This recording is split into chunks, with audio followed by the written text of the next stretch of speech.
Welcome back, everybody, for another deep dive. Today, we've got just a mountain of material about Indigenous peoples from 2021. Yeah, we do. It's a lot, and it's really diverse, too. Yeah. So we've got reports from NGOs like the International Work Group for Indigenous Affairs. Yeah. We've got some legal documents from different countries, news articles, even firsthand accounts. Right.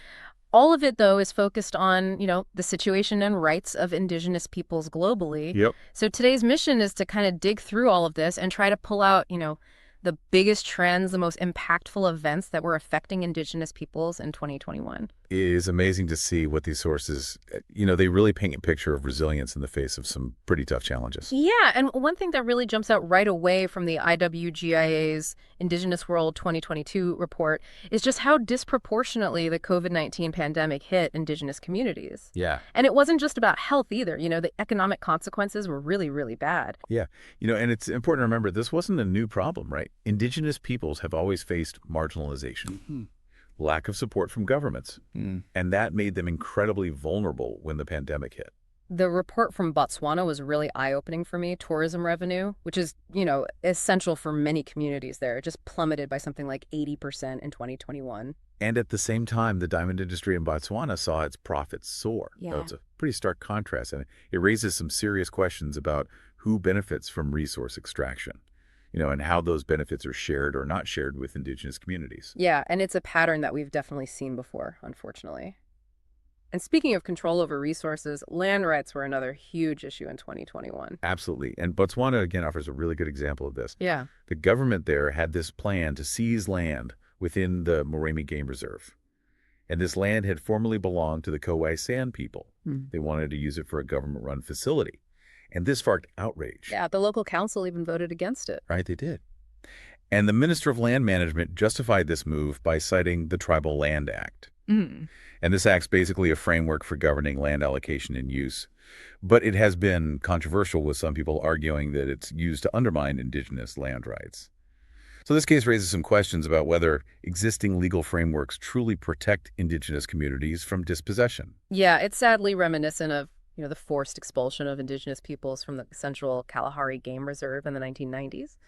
And why do you think land rights continue to be such a point of contention for Indigenous communities? Well, you have to remember, land isn't just about resources. It's about identity and culture and connection to ancestry. For many Indigenous peoples, their land is inseparable from their very existence. But for governments and corporations, that same land often represents economic opportunity. It's a clash of values and priorities that has played out repeatedly throughout history. Right. And it's not all bad news, though. In 2021, there were some significant legal victories for Indigenous peoples. Oh, absolutely. The court ruling in Kenya regarding the Lake Turkana wind power projects was a huge win for Indigenous communities. The court declared the land titles irregular and unlawful because they hadn't followed proper consultation and compensation protocols with the Indigenous communities. And that was groundbreaking. I can only imagine the impact of that victory. Oh, it must have been incredibly empowering. Not only did these communities successfully defend their land rights, but that ruling set a powerful precedent for future development projects in Kenya. It emphasized the importance of free, prior, and informed consent. That means Indigenous communities have the right to be consulted and give their consent before any projects that affect their lands or resources can go ahead. And that's a core principle of the UN Declaration on the Rights of Indigenous Peoples, right? Exactly. And this case demonstrates the power of legal action in upholding those rights in a real, tangible way. It also reflects a growing global recognition that Indigenous peoples must be involved in decisions that affect their lives and futures.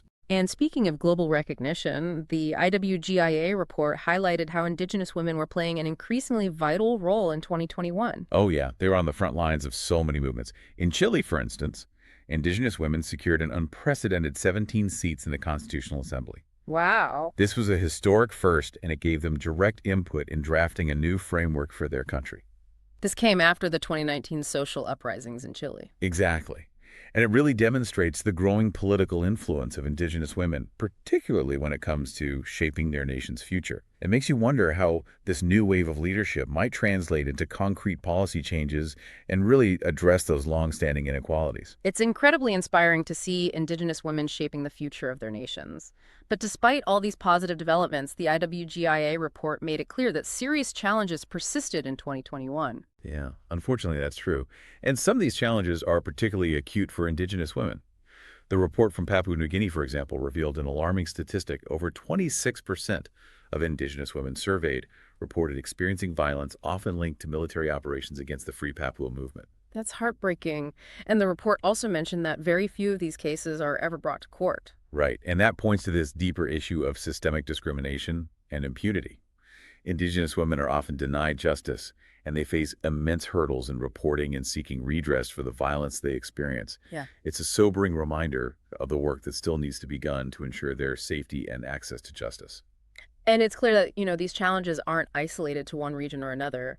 What's interesting to me is how the IWGIA report highlights the diversity of experiences even within a single continent like Africa. Absolutely. Each Yeah. country has its own unique context, like in Botswana, for example, where the Sands people, also known as the Basarwa, are dealing with the double whammy of the pandemic Yeah. and these land-grabbing issues. Right. Their income from tourism and wildlife management was hit hard by COVID-19.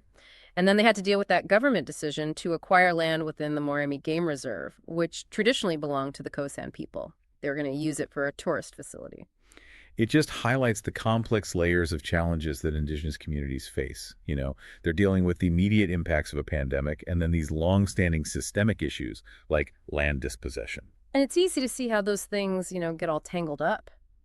Economic hardship makes communities more vulnerable to exploitation, whether it's land grabs or other forms of dispossession. Exactly. And that's why it's crucial to address these issues holistically. You Yeah. can't just focus on economic development and ignore things like land rights and self-determination. So what about other parts of Africa? Were there any bright spots in the IWGIA report? Well, even with all the challenges, there were some glimmers of hope. In Cameroon, for example, while the Baka, a group of indigenous pygmies, continued to face discrimination from the Bantu majority, there was a positive development. Yeah. Didn't the National Assembly adopt a law to protect and promote the rights of indigenous pygmies? Yes, and that's significant because it's the first time such a law has been passed in Cameroon. Now it's still being reviewed by the Senate, so it's not clear yet how well it will be implemented. But it's a step in the right direction, right? It shows that change is possible, even in places where discrimination has been so deeply rooted. And then there's Kenya, which saw that major victory for indigenous land rights in the Lake Turkana Wind Power Project case. That ruling set a powerful precedent for future development in the country. Yeah, it's a great example of how legal action can be used to uphold indigenous rights. But I imagine it also requires incredible persistence and resources from those communities involved. Oh, absolutely. Legal battles are long and expensive, but the outcome of this case shows that it can be worth the fight, both for the immediate win and for setting a precedent that can help other communities in the future. It seems like the IWGIA report also highlighted some pretty concerning situations in Asia, particularly in countries like Myanmar and the Philippines. Yeah, Myanmar was a particularly troubling case. The military coup in February 2021 had devastating consequences for indigenous peoples there.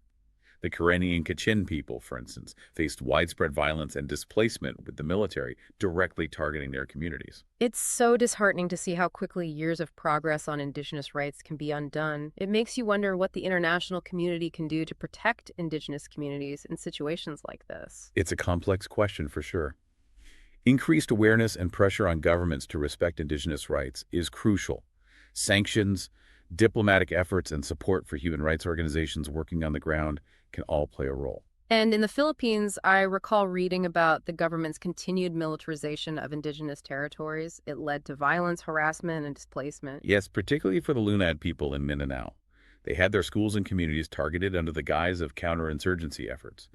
But the reality is that this militarization resulted in serious human rights violations against indigenous peoples. It's a grim reminder that indigenous communities are often the most vulnerable in the face of state-sponsored violence and oppression. And it highlights the need for much greater international attention and action to protect their rights and safety. But even with these grim realities, there were also stories of resilience and resistance coming out of Asia.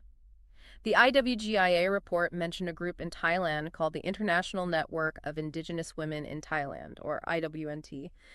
They really stood out to me. What was so remarkable about them? They're leading the fight for indigenous women's rights in Thailand, advocating for better protection of their lands and resources, and pushing for legal reforms that recognize their rights. That's incredibly powerful, especially considering the intersecting challenges that indigenous women face. They're fighting for their cultural heritage, their land, and their rights as women. Exactly. And IWNT's work is a testament to their resilience and their determination to create a more just and equitable future for indigenous women in Thailand.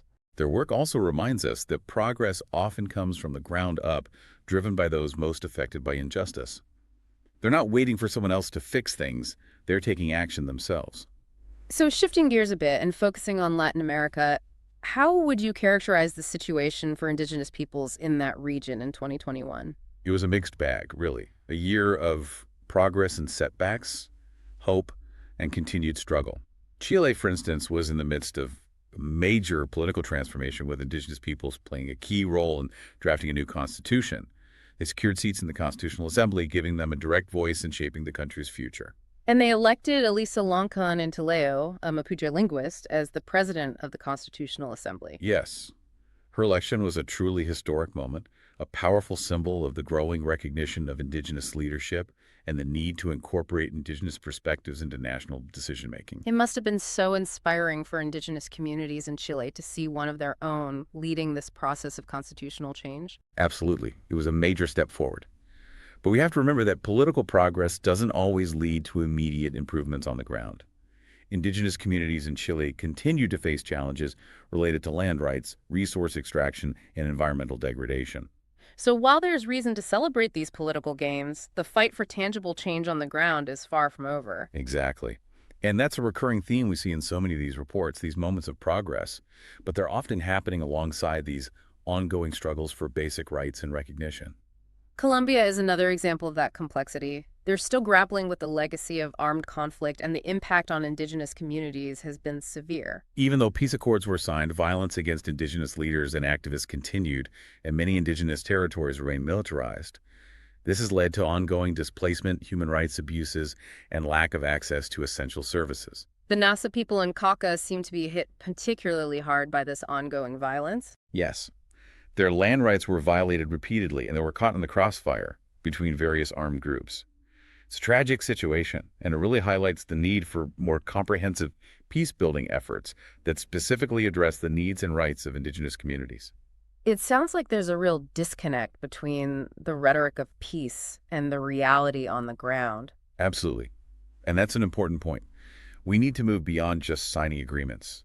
We need to focus on building a lasting peace that respects indigenous sovereignty and ensures their safety and well-being.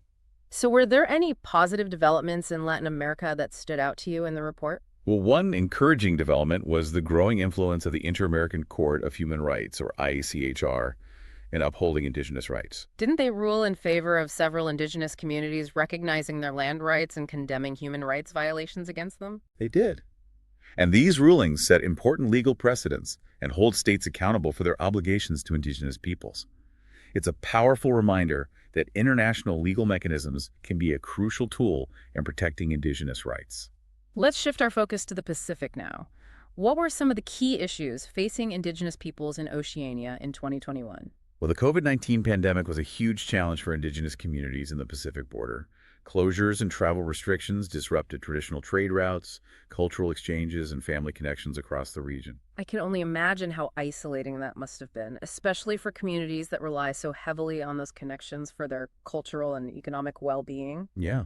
And on top of that, the pandemic made existing health disparities even worse, making indigenous peoples even more vulnerable to the virus. I recall reading about some concerns in Australia about the government's response to the pandemic. Weren't there criticisms that they didn't adequately address the needs of Aboriginal and Torres Strait Islander communities? Yes. There were concerns about access to healthcare testing and vaccinations in remote areas. The pandemic really exposed the systemic inequalities that still disadvantage indigenous communities, even in developed countries. It's a stark reminder that progress on indigenous rights isn't just about legal recognition or political representation. It's about ensuring equitable access to essential services and opportunities. Absolutely. And it's about addressing those underlying social and economic factors that contribute to these disparities in the first place. But even with these challenges, were there any examples of indigenous communities in Oceania asserting their rights and advocating for self-determination? Definitely. In New Caledonia, the Kanak people held a referendum on independence from France in December 2021. That was a third referendum on independence in recent years, right? Yeah. And while it didn't result in independence, it did reignite the debate about decolonization and self-governance in the region. The Kanak people's persistence in pursuing their right to self-determination is inspiring. It just goes to show that the struggle for Indigenous rights is a global one, with communities all over the world fighting for recognition, control over their lands and resources, and the right to determine their own futures. And their efforts often have this ripple effect, inspiring other indigenous communities to stand up for their rights and demand justice. Now, turning to North America, there was a pretty significant development in Canada regarding Indigenous children. Are you talking about the Canadian government's commitment to compensate Indigenous children who were harmed by the underfunding of child welfare services? Yes. It was a landmark agreement that finally acknowledged the systemic injustices that First Nations children have faced. For decades, the Canadian government chronically underfunded child welfare services on reserves. And that led to so many First Nations children being removed from their families and communities. This agreement was way overdue. It was an acknowledgement of the government's responsibility for the damage caused by these policies. And it wasn't just about the financial compensation. It was about recognizing the deep trauma and lasting impact of those policies on individuals' families and entire communities. Exactly. And it signaled a commitment to finally addressing the root causes of this crisis in Indigenous child welfare. It emphasized the need for systemic change to make sure that First Nations children have access to equitable and culturally appropriate services. Yeah. Yes. And that's a crucial shift. Sure. It moves the focus from reacting to a crisis to preventing it. Beyond child welfare, I also remember reading about the continued fight for land rights and self-governance in Canada. Right. Many First Nations communities are still struggling to assert their sovereignty and their control over their traditional territories. The Wet'suwet'en people's resistance to the Coastal GasLink pipeline project was a powerful example of that. Absolutely. Their unwavering defense of their land and their right to free, prior, and informed consent was truly inspiring. It brought international attention to the struggles of Indigenous communities in Canada and highlighted the need for the government to uphold its treaty obligations and respect Indigenous jurisdiction. It seems like even in a country like Canada that claims to be committed to reconciliation, the fight for Indigenous rights is far from over. That's a really important point. Reconciliation can't just be about apologies and symbolic gestures. It needs to be about concrete action to address the systemic inequalities that continue to marginalize Indigenous communities. And speaking of systemic change, the Biden administration in the United States made some promising moves towards strengthening Indigenous rights in 2021. Oh, yeah. Appointing Deb Haaland, a member of the Laguna Pueblo, as the Secretary of the Interior was historic. It brought a lot of hope that the administration would finally make Indigenous issues a priority. And it wasn't just symbolic representation, was it? Didn't the Biden administration also take some concrete steps to address the crisis of missing and murdered Indigenous women and girls? Yes, they did. And that was a significant step forward. For too long, this crisis has been ignored, and Indigenous women and girls have been disproportionately affected by violence. Creating that task force to improve coordination between federal agencies and tribal governments was definitely positive. But I also remember that a lot of advocates felt that more needed to be done to address the root causes of this violence, including systemic racism and sexism. You're right. Addressing this crisis requires a multifaceted approach that tackles those underlying social and economic factors that contribute to violence against Indigenous women. And another major focus for Indigenous communities in the U.S. was the fight for environmental justice. Right. Many tribes were on the front lines of resistance to fossil fuel projects, mining operations, and other extractive industries that threaten their lands and waters. The Standing Rock Sioux tribe's fight against the Dakota Access Pipeline was a really pivotal moment in the environmental justice movement. It brought attention to the environmental risks of the pipeline, but it also highlighted how important it is to respect Indigenous sovereignty and treaty rights. And it inspired so many activists to stand up for their rights and protect the environment. So it seems like 2021 was a year of both setbacks and triumphs for Indigenous communities in the United States. It was. But it also showed the power of Indigenous-led movements to challenge corporate greed and government inaction. Well, we've covered a lot of ground in this deep dive, from the impacts of the pandemic to legal victories, the ongoing fight for land rights, and the resilience of Indigenous communities worldwide. As we wrap up, what are some of the key takeaways that stand out to you? Yeah, it really has been. It feels like we've traveled the whole globe. We've seen the devastating impacts of the pandemic, those ongoing struggles for land rights and self-determination, but also these incredible moments of resilience and hope and triumph. It's really been something. What I find really remarkable is that, even with these immense challenges that they're facing, Indigenous peoples are not only fighting for their survival, but they're also leading the way in addressing some of the biggest issues we're facing globally, like climate change and biodiversity loss. Right. It's like their traditional knowledge and that deep connection they have to the land makes them such important partners in finding solutions to these problems. But they can't do it alone. It's pretty clear from all these reports that governments and international organizations, they have a responsibility here to support Indigenous peoples' rights and well-being. Absolutely. And that support has to be more than just lip service. Ah, It needs to be real concrete action, upholding those treaty obligations, respecting indigenous sovereignty, and making sure there's equitable access to resources and opportunities. we keep coming back to this need for systemic change. But for our listeners out there, someone who wants to help make a difference, what can they do on a personal level? Well, that's a great question. I think first and foremost, education is key. You know, learn about the history and the current realities of indigenous peoples in your own country and around the world.